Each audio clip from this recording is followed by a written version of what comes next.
It is January 6th, 2021. Lesson 67 in A Course in Miracles student workbook. Love created me like itself.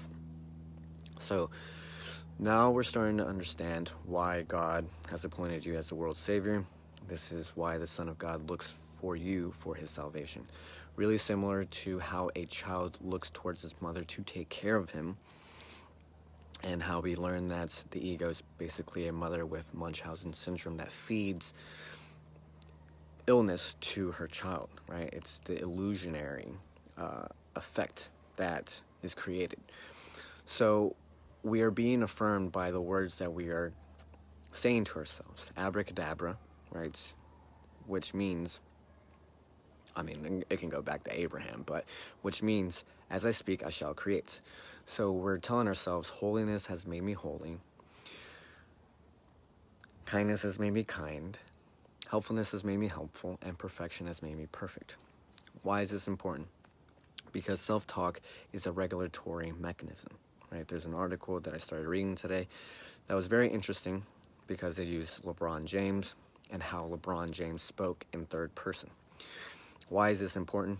Because they introduced this idea of decentering, right? Decentering as self-distancing. So I like to think about this in the idea of cognitive development. So we start with egocentrism, and then we go to ethnocentrism, and then we go to world-centrism. Basically, we focus on ourselves, then we start working with our community and then the world, which is our perspectives. As you see yourself, as you see the people that you loved and your closest ones, and then how you're perceived within the world. Now, self-distancing, which is what he used to not identify with his shortcomings or mishaps or anything that has to do with his flaws or failures, is something that separates him from something that he's not. So we look at the government and the illusory truth effect, right? So we're using language in a way that allows us to affirm ourselves. We're now becoming more positive rather than negative, because if you keep repeating something over and over again, your mind is going to believe it. It thinks in pictures, in images. So a theory that I like using, especially when it comes to using language as the construction of your reality, is Sapir-Whorf. So the structure of language affects the worldview, cognition, the way you're thinking. Perceptions are relative to their spoken language. Linguistic determinism, right? Determines thought, specific language of a community, control over language, self-control. So we look at lower social economic regions, right? And how their language limits them from accessibility to resources, education, knowledge, and even to people, because they're perceived as something else because of the preconceived notions and even the experiences that other people have with people that speak Ebonics or slang. And I'm guilty of this as well. And even someone that spoke Spanish first and learned English after. So we quote Wayne Dyer, change the way you look at things and the things you look at change. So why is this important? So 10 years ago, I read On Truth and Lying in a Non-Moral Sense.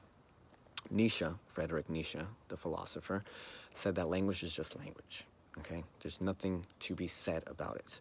But what we do is derive meaning from our actions and the results, and that creates our belief systems.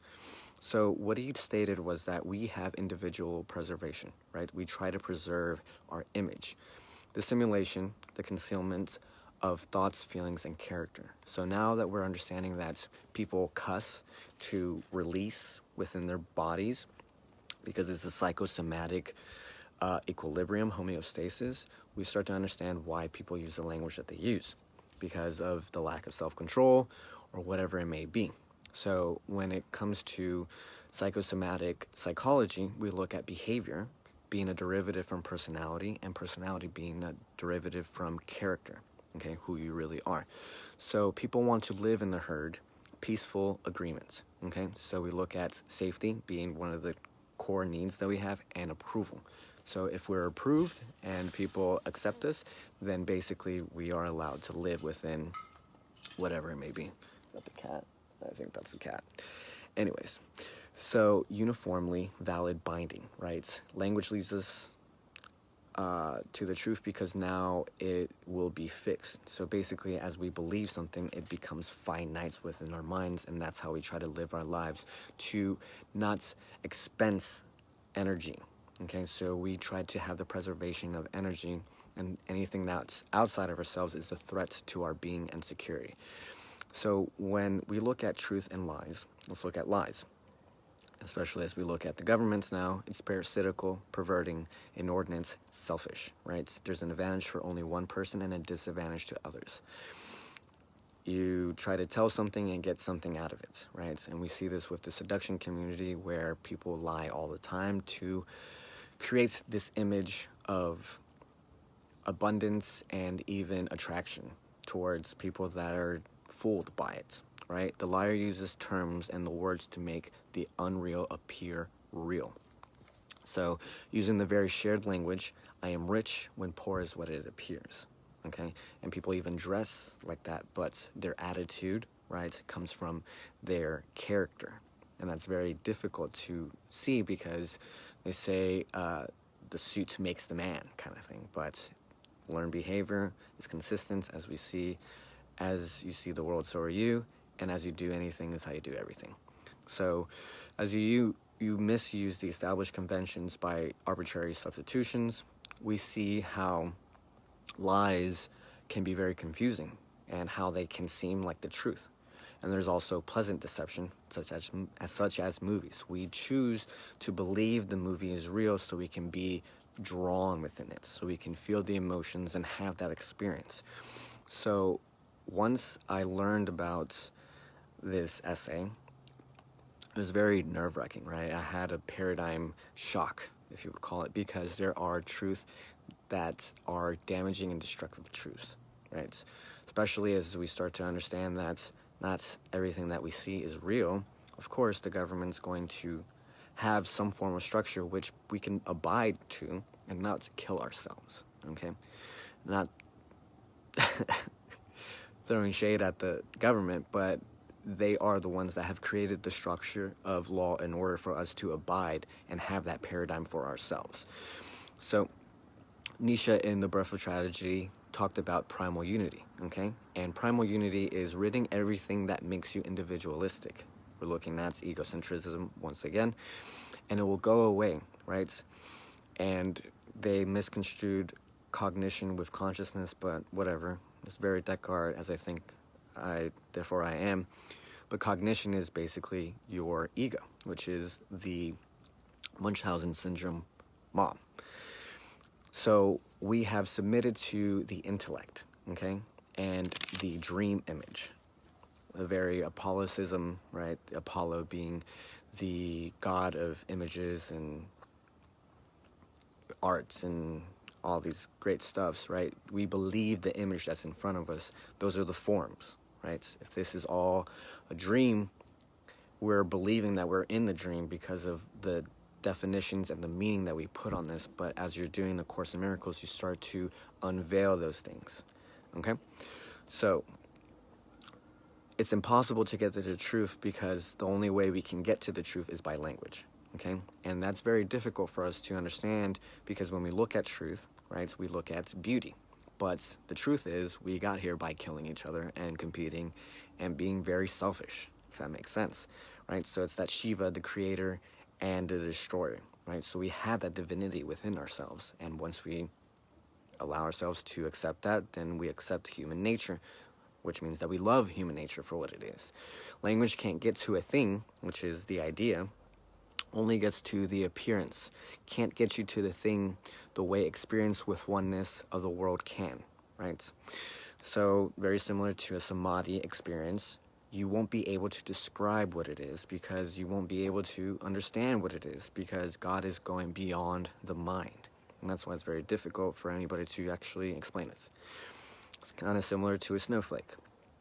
Now we're looking at the language once again and how it affects us with our mind and our body and how they did experiments with words of affirmation with water and how it would change the molecular structure of it we're looking at snowflakes, right? As we're looking at ourselves and feeding ourselves all this, our structure of snowflake, our genetic coding is different, but once we all fall on the ground, we're all one snowing, okay?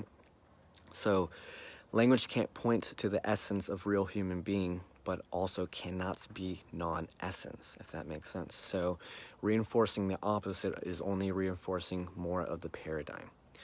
So most oftentimes this is misconstrued because of our body. We identify with the body, the sensuous perception, what the body can tell us, okay? So we're looking at, again, how we see ourselves within the world and the structure and the language that we use because of our self-plex, coined by Suzanne Moore and Robert Dilts, with the questions that we use to understand what is our main question is our paradigm, if that makes sense.